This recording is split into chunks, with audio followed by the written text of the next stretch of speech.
అందరికీ నమస్కారం. విద్య నేర్పిన గురుదేవుల పాద పద్మములకు శిరస్సు వంచి నమస్కరిస్తూ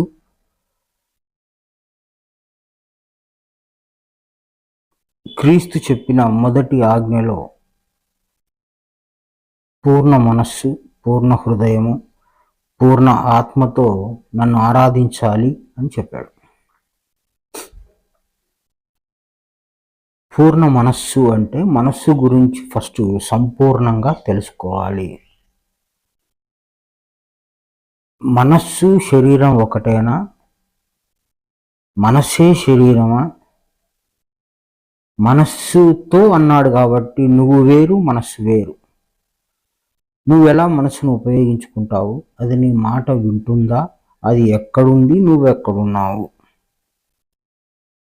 నువ్వు మనస్సుని ఆపరేట్ చేయగలవా? దాన్ని కంట్రోల్ చేయగలవా? దాని గురించి నీకు సంపూర్తిగా తెలుసా? ఇలాంటి ప్రశ్నలన్నీ మనం వేసుకుంటే మనసు గురించి మనకు చాలా తక్కువగా తెలుసు అనిపిస్తుంది. కానీ మారు మనస్సు అని చాలామంది మాట్లాడుతూ ఉన్నారు. ఈ మనస్సు అనేది ఎట్లా ఉందో ఫస్ట్ ఉన్న మనసు ఏదో తెలుసుకుంటే దాన్ని ఎటు మార్చాలో, ఎటు తిప్పాలో అవకాశం మనకు ఉందో లేదో ఆ విధానం అంతా కూడా మనం తెలుసుకోవచ్చు. కుమారుడు అనగా జీవుడు మనస్సుని ఆపరేట్ చేయగలడా? అదుపు చేయగలడా? బంధించగలడా? దాన్ని పట్టుకొని ఆడించగలడా? శరీరంలో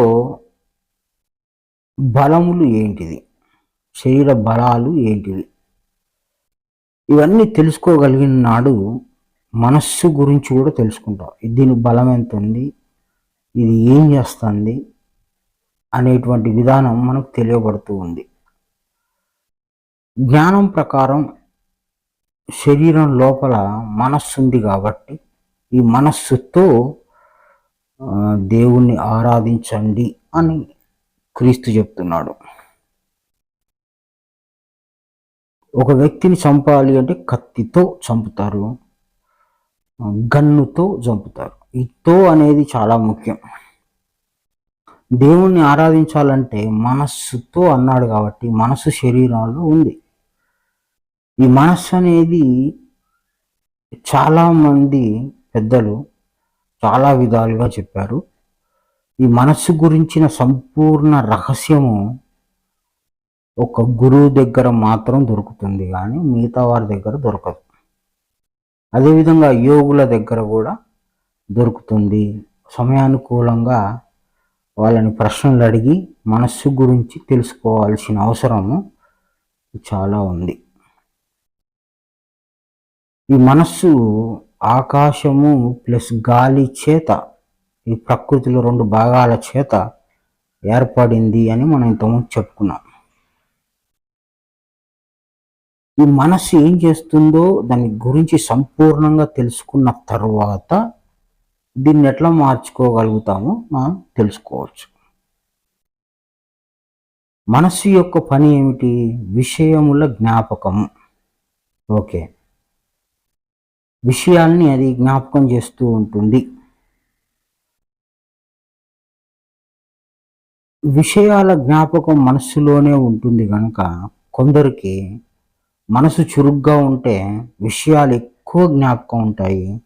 మనసు చురుగ్గా లేకపోతే విషయాలు తక్కువగా జ్ఞాపకం ఉంటాయి. చురుకైన మనస్సు ఉన్న వాళ్ళు ఉన్నారు, అంత చురుకు లేని వాళ్ళు కూడా ఉన్నారు. ఈ మనస్సు ఇంద్రియముల ద్వారా విషయాలని గ్రహిస్తూ ఉంది. అదేవిధంగా ఈ చిత్తము అనే ఒక అవయవం ఉంది.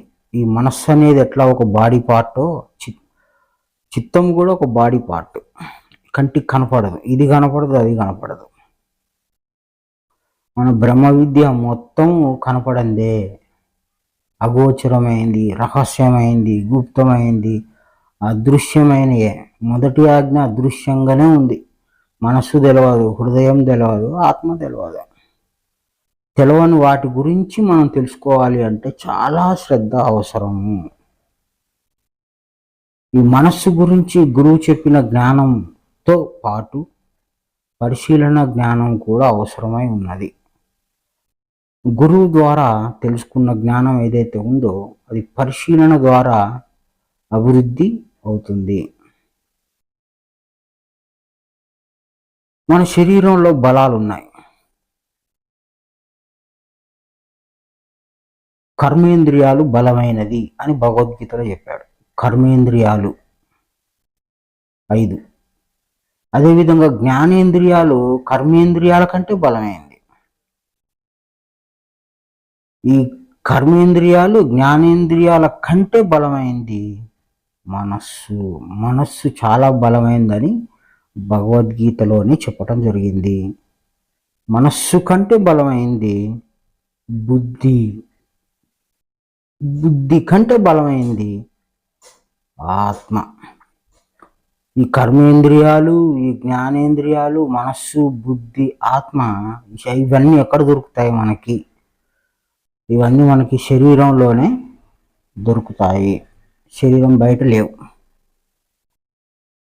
శరీరం లోపల ఉన్న మనస్సుతో శరీరం లోపల ఉన్న ఆత్మను వేడుకోవటం అనేది జ్ఞానము.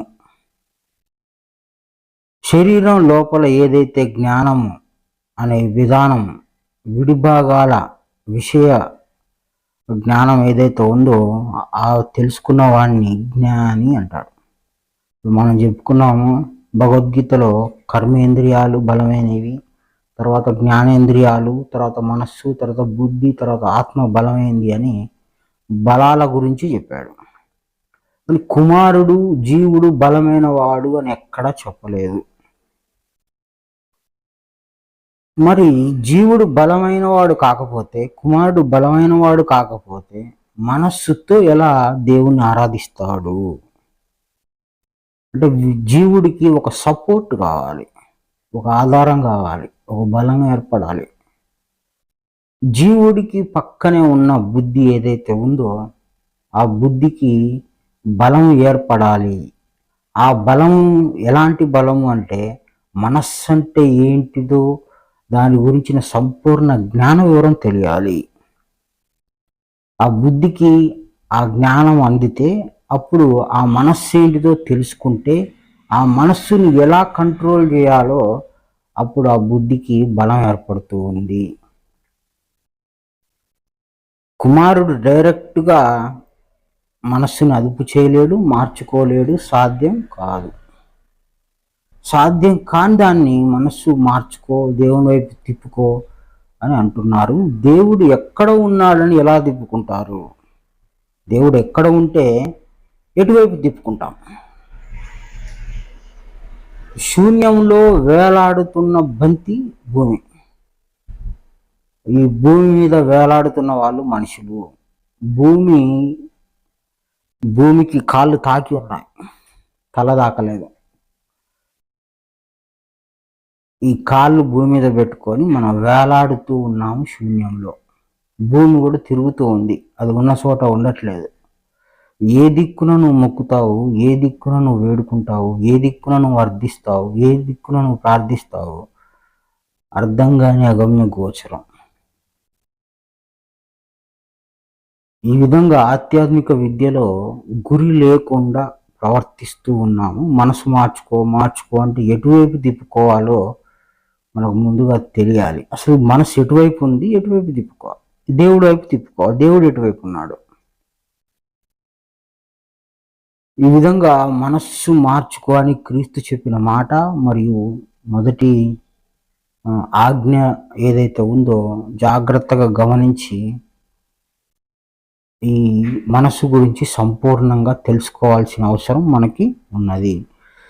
మనస్సు గురించి సంపూర్ణంగా ఎవరు చెప్తారు? యోగులు చెప్తారు, జ్ఞానం తెలిసిన వాళ్ళు చెప్తారు. జ్ఞానం దగ్గర ఆధారపడవలసిందే, మనకి వేరే గత్యంతరం లేదు.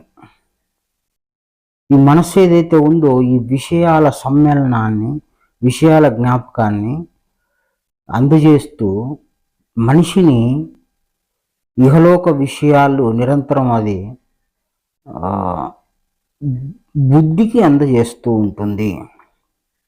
కానీ బుద్ధి కింద పనిచేస్తుందా మనస్సు అని అంటే, ఇది చిత్తము అనే అవయవము ఆజ్ఞానుసారం పనిచేస్తుంది కానీ బుద్ధి కింద పనిచేయట్లేదు. కానీ మనస్సు కంటే బుద్ధి చాలా బలమైంది. అది ఆకాశం ప్లస్ అగ్ని చేత తయారు చేయబడింది బుద్ధి. ఈ బుద్ధిని ఉపయోగించుకోవటం జీవుడికి రావాలి. రావాలి అంటే ఫస్ట్ జీవుడు అంటే ఎవరో తెలియాలి, కుమారుడు అంటే ఎవరో తెలియాలి. కుమారుడి యొక్క నిజస్థితి కూడా తెలియాల్సిన అవసరం జీవుడికి ఉన్నది. ఖురాన్లో బుద్ధిని ఉపయోగించని వాడు నీచాతి నీచమైన పశుజాతికి చెందినవాడు అన్నాడు. బుద్ధిని ఉపయోగించుకునే బలము, శక్తి, అవకాశము జీవుడికి అంటే కుమారుడికి ఉందా? బుద్ధి మాట జీవుడు వింటాడా? జీవుడు మాట బుద్ధి వింటుందా అనేటువంటిది మనకు ఒక పెద్ద ప్రశ్న. శరీరంలో ఆత్మ పెద్దగా ఉండి బుద్ధిని ఆడిస్తున్నాడు అని చాలామంది భగవద్గీత చదివిన వాళ్ళందరికీ తెలుసు. ఆ జ్ఞానము సరైనది, సత్యము. మరి ఖురాన్లో బుద్ధిని ఉపయోగించిన వాడు నీచమైన పశుజాతికి చెందినవాడు అని ఎందుకు అన్నాడు? అంటే జీవుడికి బుద్ధిని ఉపయోగించుకునే అవకాశం ఉన్నదా అంటే, ఏదైతే జీవుడు శ్రద్ధ అనేది పెట్టుకుంటాడో ఆ శ్రద్ధ వలన జ్ఞానం వస్తుంది. ఆ జ్ఞానం బుద్ధికి చేరిన తర్వాత ఆ బుద్ధి ప్రకాశితమును బట్టి, ఆ బుద్ధి ప్రవర్తనను బట్టి అతడు జ్ఞానిగా చెప్పవచ్చు. కనుక శ్రద్ధ వలన జ్ఞానం వస్తే బుద్ధి ప్రకాశితం వలన జీవుడు కూడా ప్రకాశితం అవుతాడు. జీవుడికి కూడా ఆ బలం ఏర్పడుతూ ఉంది. కనుక జ్ఞానిని నా ఆత్మగా తలంచుచున్నాను అన్నాడు. జీవుడికి బలం ఏర్పడే సమయము శ్రద్ధ అనేది పెట్టుకున్న తర్వాత, బుద్ధికి బలము ఆత్మ జ్ఞానం అంటుకున్న తర్వాత, అది చేరిన తర్వాత అప్పుడు బుద్ధి అనేది ఏదైతే ఉందో అది జీవుడికి సంబంధించిందిగా మారిపోతూ ఉంది. ఆత్మజ్ఞానం కలిగిన వ్యక్తి కొంత శక్తి కలిగి బుద్ధికి కలిగిన జ్ఞానముతో ఈ మనస్సుని గద్దించవచ్చు, అదుపు చేయవచ్చు. ఆ అవకాశం జ్ఞానం కలిగిన వారికే కానీ డైరెక్ట్గా ఉండదు. ఈ శరీరం లోపల జరిగే ఈ యంత్రాంగం, ఈ తతంగం అంతా కంటికి కనపడదు, కంటికి తెలియబడదు. ఇది అనుభవపూర్వకంగా, బుద్ధిపూర్వకంగా, సూక్ష్మంగా యోచించితే తప్ప ఈ మనస్సు ఏదైతే ఉందో దీని గురించి సంపూర్ణంగా తెలుసుకోవాలి అంటే ముందు జ్ఞానం ఉంటేనే, జ్ఞానం వస్తూ ఉంటేనే, జ్ఞానము సంపాదించుకోవాలనే శ్రద్ధ ఉంటేనే, అది రోజు రోజుకి కొంత అభివృద్ధి చెందితేనే, అభివృద్ధి చెందిన బుద్ధిని ఆధారం చేసుకొని మనసును అణగొట్టే బలం ఏర్పడుతుంది కానీ మరొకటి కాదు. ఈ మనసు గురించి చాలా రకాలుగా, చాలా విధాలుగా చెప్పుకుంటే కానీ మనసు అర్థం కాదు మనకి. ఇప్పుడు మనం మనస్సు బలాలు, మనసు ఏం చేస్తుందో చెప్పుకున్నాం. ఈ మనస్సు నివాస స్థలము భ్రుకుటికి మధ్యన అని గురువు ద్వారా మనకు తెలియబడింది. ఈ మనస్సులో ఏమేమి జరుగుతూ ఉంటాయో అవి శరీరంలో మనకి తెలియబడుతూ ఉంటాయి, అందుతూ ఉంటాయి. ఈ అందుతూ ఉన్న విషయాలు మనసు అందిస్తూ ఉంటే బుద్ధికి, బుద్ధి ద్వారా కుమారుడికి అంటే జీవుడికి చేరుతూ ఉంది. కాబట్టి జీవుడు అస్వతంత్రుడు, ఏది కూడా తను కావాలని తెలుసుకునేదానికి అవకాశం లేదు, ఆధారపడవలసిందే. బుద్ధి మీద, మనస్సు మీద, శరీరం మీద, ప్రతి ఒక్క విడి భాగం మీద జీవుడు ఆధారపడి ఉన్నాడు. కనుక ఏ విషయమైనా ఒకటి అందించాలి అంటే దానికి అధిపతి పెద్ద ఆత్మ ఉన్నాడు. ఆయన విషయం తెలుసుకోవాలి అన్నా, నీ విషయం తెలుసుకోవాలి అన్నా మనకు జ్ఞానం కావాలి. జ్ఞానం ఎవరికి అంటే బుద్ధికి అని ధర్మశాస్త్రం తెలియజేస్తూ ఉంది. నీ బుద్ధి యొక్క పరిపక్వత, జ్ఞాన విధానాన్ని, జ్ఞానశక్తి వలయ విధానాన్ని, ఆ విధానాన్ని బట్టి నువ్వు మనస్సుని ఆపరేట్ చేసుకోవచ్చు. అది బుద్ధి ఆపరేట్ చేసినా అది నీ లెక్కలకే వస్తుంది, జీవుల లెక్కలోకే వస్తుంది. కాబట్టి బుద్ధిని బట్టి వారి యొక్క ఆధ్యాత్మిక ప్రయాణం సాగుతూ ఉంది. కనుక బుద్ధికి జ్ఞానం కావాలని మనము శ్రద్ధని పెంచుకుంటే, ఆ శ్రద్ధ ద్వారా బుద్ధికి జ్ఞానం వస్తూ ఉంటే ఈ మనస్సు గురించి మనం తెలుసుకోవచ్చు. అప్పుడు ఈ మనస్సుని ఉన్న మనసు ఏంటిది, మారు మనసు ఏంటిది, దాన్ని ఎట్లా తిప్పుకోవాలి, దాన్ని ఎట్లా మరల్చుకోవాలి, దాన్ని ఎట్లా అనగొట్టాలి, దాన్ని ఏ విధంగా దేవుని దారిలో పెట్టుకోవాలి అనేది జీవుడికి అప్పుడు అర్థమవుతూ ఉంది. బ్రహ్మయోగంలో మనస్సు పని చెయ్యదు అనేటువంటి విధానం ఉన్నది. రహస్యంగా చూస్తే జీవుడికి ఆత్మకి మధ్య ఒక తీగలాగా మనస్సు పనిచేస్తూ ఉంది, ఒక సంబంధపడి ఉంది, ఒక తీగ వలయం లాగా. అదేవిధంగా మెలకుగా ఉన్న భక్తులు ఎవరైతే ఉన్నారో ఈ మనస్సులో ఆత్మ విషయాలు కదులుతూ మెదులుతూ ఉన్నప్పుడు కూడా మనస్సు ద్వారా, మనస్సుతో ఆత్మతో కూడుకున్నట్లే లెక్క అవుతుంది. కాబట్టి మనస్సు ఎలా ప్రవర్తిస్తుందో దాని మీద ధ్యాస పెట్టాలి. అది పక్కకు పోతే దాన్ని తీసుకొచ్చి మళ్ళీ ఆత్మ విషయంలో పెట్టాలి అంటే అంత ఆషమాషి విద్య కాదు ఇది. మనస్సుని ఎవరు లొంగదీయలేరు, అది చాలా బలమైంది అని అన్ని గ్రంథాల్లో చెప్తూ ఉన్నారు. గురువు కూడా అదే చెప్పాడు. మనస్సు గురించి ఇంకా మాట్లాడుకుందాం, ఇంకా అర్థం చేసుకుందాము. మనస్సు అర్థం కాకుండా మనస్సుతో యుద్ధం చేయడం కుదరదు కనుక మొదటి ఆజ్ఞలో మనస్సు గురించి బాగా మాట్లాడుకోవాలి. దేవుడి విషయాలు అంటే ఏంటితో కూడా మనకు ఖచ్చితంగా తెలియాలి. కనుక శ్రద్ధను పెంచుకొని ఫస్ట్ బుద్ధికి జ్ఞానం అర్థం కావాలని మన శరణు వేడుకోవాలి.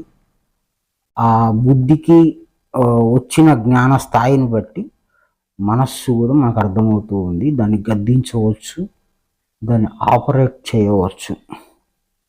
అంతవరకు మనస్సు బారిన పడి మనం ఇబ్బంది పడుతూనే ఉంటాం. ఈ మనస్సు ఏదైతే నెమ్మది, మనసు ఏదైతే చెప్తుందో అలాంటి బోధన పద్ధతికి, అలాంటి భక్తికి మనం అలవాటు పడిపోతాము. అలాంటి భక్తి మార్గాలే ఈరోజు అనేకం ఉన్నాయి. అవన్నీ మనసుకు సంబంధించిన భక్తి మార్గాలే కానీ ఆత్మకు సంబంధించిన భక్తి మార్గాలు కావు. గనక ఈ మనసు ఎట్లా మోసం చేస్తూ ఉంది.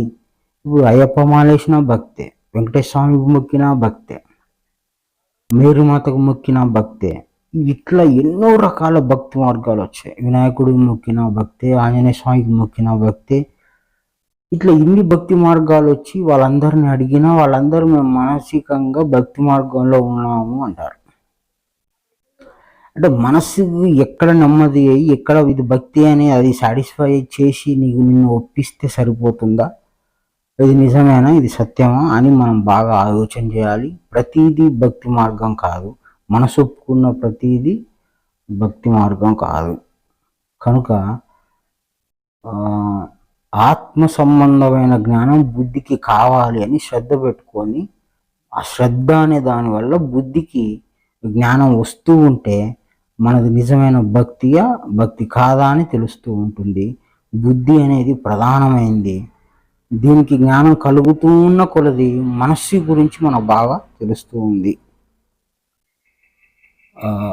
మనస్సు అనేది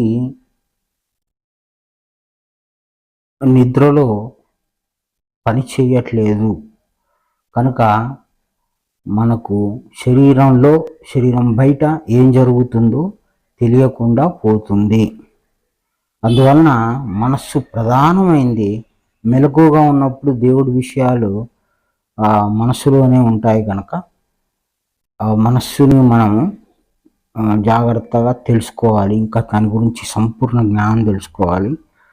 ఇప్పుడు కొంత మనము పరిచయ విధంగా మనసు గురించి తెలుసుకున్నాము.